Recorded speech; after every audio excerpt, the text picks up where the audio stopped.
Ooh, a story in a racing game. Um, Skip? That's better. This would be Star Wars Racer Revenge. One of them pod racing games all the kids are talking about. It's still the year 2001, right? So, for those of you who don't know, pod racing is like Quidditch, but like in Star Wars. It's racing with these pods that float above the ground, so they kind of skid really fast. There's no traction on the ground, so it's like racing with a stick of butter under you. This is a pretty fun racing game, but it's also pretty forgettable as well. There's a lot of things I like in the game, and it's not just the racing. For example, there's like a lot of different characters you can choose from. It's pretty cool. They all have different pod racers, but all the characters pretty much look incredibly weird. They're all like these weird aliens, like a child would make in the game Spore. Although I don't even know if a child would know about Spore. Isn't that game from like 2008 or something? Why would a child be playing Spore in 2017? There's got to be some kind of equivalent to Spore. Just think of a new game that people play where you create weird-looking aliens, and that's the analogy I'm making here. All the aliens, when you're choosing characters, they just kind of waddle onto the screen. It's like some weird monstrosity with random body parts stuck together. Hey, friend, I'm penis for a nose. Come race me, and we'll have a good time. There are just these little things in the game that I like. Like, you can actually race really well in this game in the first person perspective.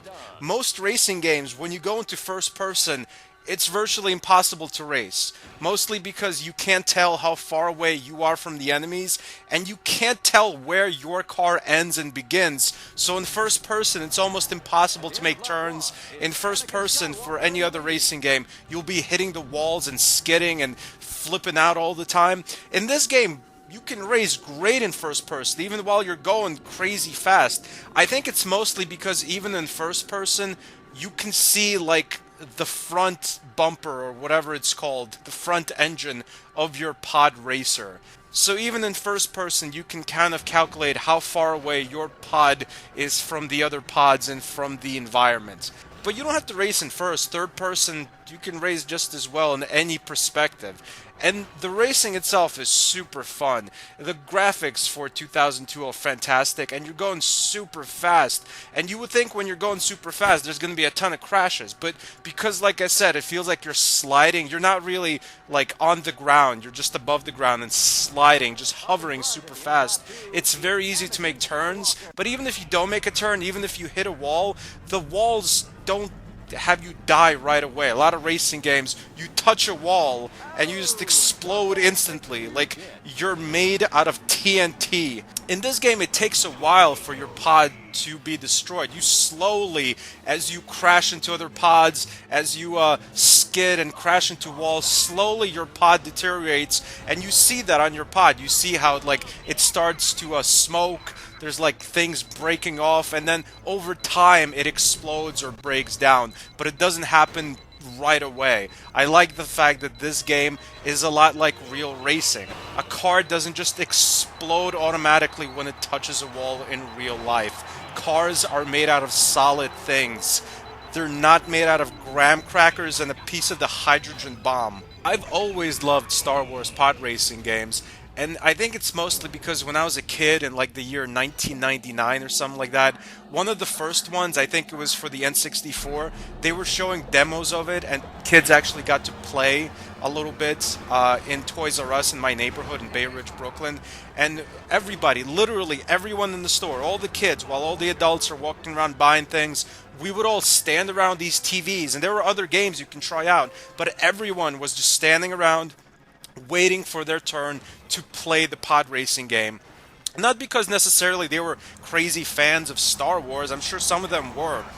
I wasn't. I could care really about Star Wars, but the game just looked awesome.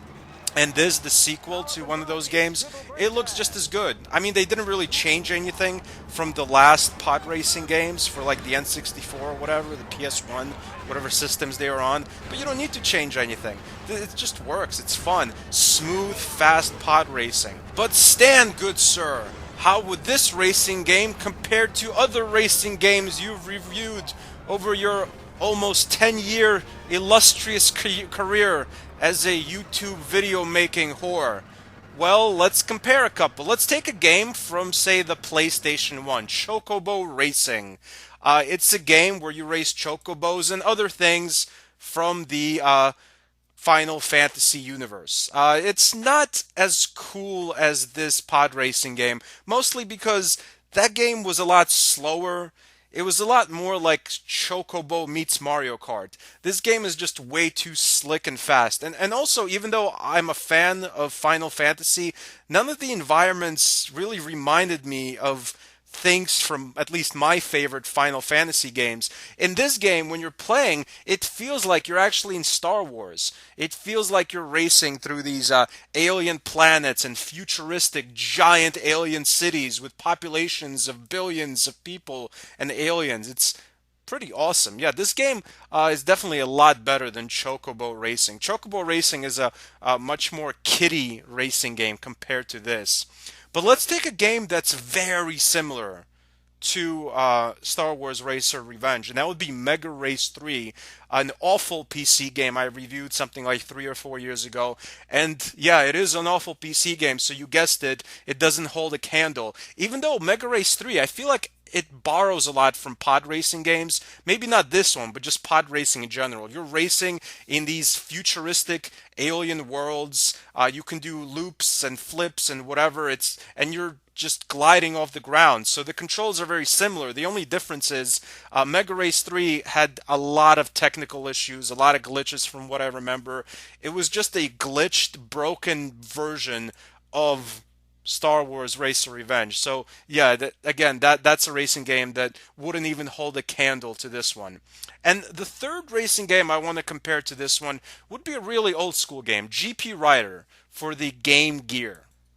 Okay, yeah, I know. Comparing a PS2 racing game from 2002 to a handheld racing game on the Game Gear from like the early to mid 90s, completely unfair comparison. Don't say it. I know, but let's compare just which one is more fun, excluding the technical aspects, excluding the graphics. Obviously, this game is a billion times bigger, more advanced. The thing is, out of all three of the games that I'm compared to this one, GP Rider is probably the one that I like the best out of all three, just because it handles really well and it's just a fun, simple racing game. There's nothing complicated about GP Rider. You go left and right, but you go super fast. It had amazing graphics for the Game Gear, great colors, even great sound effects for the Game Gear. It was just an overall great game for the system it was on. It kind of actually reminds me of Star Wars Racer Revenge. It's a great game for the system it's on. Obviously, you can come out with like Dirt 10 in the year 2030, a 4D virtual reality video game for the PlayStation 7, and it's gonna be technically better than Star Wars Racer Revenge in almost every way. But then we'll go down to which game is more fun to play. And maybe Star Wars Racer Revenge will just be more fun to play despite it not being as technically advanced. And it's kind of the same thing with GP Rider. Not that it's more fun to play. I would say GP Rider is as fun to play as Star Wars Racer Revenge, even despite the fact that it's like so much less advanced in terms of graphics, in terms of racing physics, in terms of controls, in terms of sound effects, in terms of everything you can think of. But in terms of fun in a racing game, in terms of just turning your brain off and having a nice, fun race, forgetting your awful day and just relaxing, trying to beat the competition in a fun racing game, it's just as fun. I would say out of the three games I've compared to this one, this is the only one that would probably really stack up to Star Wars Racer Revenge. So what does that say about Star Wars Racer Revenge? Well, I guess it says this is a fun, classic racing game, an awesome pod racing game. It has a lot of speed, it has great movement, great controls, great sound effects, great everything. There's goofy parts like the weird looking aliens and how they all have like randomly generated Star Wars names. I mean, it's not like without its faults, but in terms of the meat and potatoes of a racing game, you can't get much better, at least in terms of pod racing, than this. Thanks for watching. Subscribe for more classic game reviews. Goodbye, my friends.